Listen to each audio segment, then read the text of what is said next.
Now, following 2 years of very poor rainfall, COVID-19 pandemic and desert locust outbreaks, nearly about 2 million Kenyans in the northern part of the nation are facing starvation. They themselves are in a particularly dire situation and are scrambling to find alternative ways to combat climate change. Our next report gets you all the details. In the last 2 years, northern Kenya has endured a severe drought. Climate change here is in full throttle. The situation was only made worse due to the COVID-19 pandemic and the desert locust outbreak. It's now almost 3 days. Me and my family have gone without putting anything like food in my mouth. And today I'm happy I've got some food from the Red Cross. I'm sure it will last me for at least 6 days. And after these 6 days, life will be back to hunger. Because today you get something to eat, tomorrow you sleep without, or we look for wild fruits to eat. Villagers are solely reliant on the ration trucks. Many here go days without food or water. It is not just people who are at imminent risk of starvation, but also the livestock. For many, it's their life's work that is at risk of being wiped out. Most of Kenya's open water sources are running dry. Others are working at 20 to 40% capacity. Not nearly enough to satiate the 2.1 million people that face starvation, while 400,000 children are malnourished, and over 93,000 pregnant and breastfeeding women who fail to get adequate nutrition. To be able to reach here, you've seen we've had to drive long distances. It's extremely hot, it's extremely dry. There is no water, there is no food, there's no pasture for their animals. So this makes it difficult for them as a community.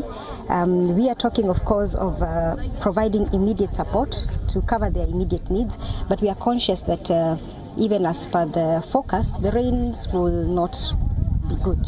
The October, November, December rains will not be good, and therefore the food insecurity situation is likely to worsen. Agriculturists are now looking for alternatives to be able to survive. Kenyans would have to switch to suitable crops and seeds. Crops that can thrive in arid regions and endure heat waves that are projected to increase in intensity. Because of the changing climate, we have to look for seeds which are climate smart and climate approved.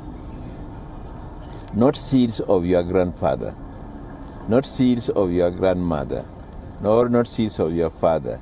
Look for seeds which have been modified by the agriculturalists to fit the present condition due to climate change. And those are the seeds which will help you have some food on the table. With the worsening situation, the food prices have surged. In some areas, 16% above the average price.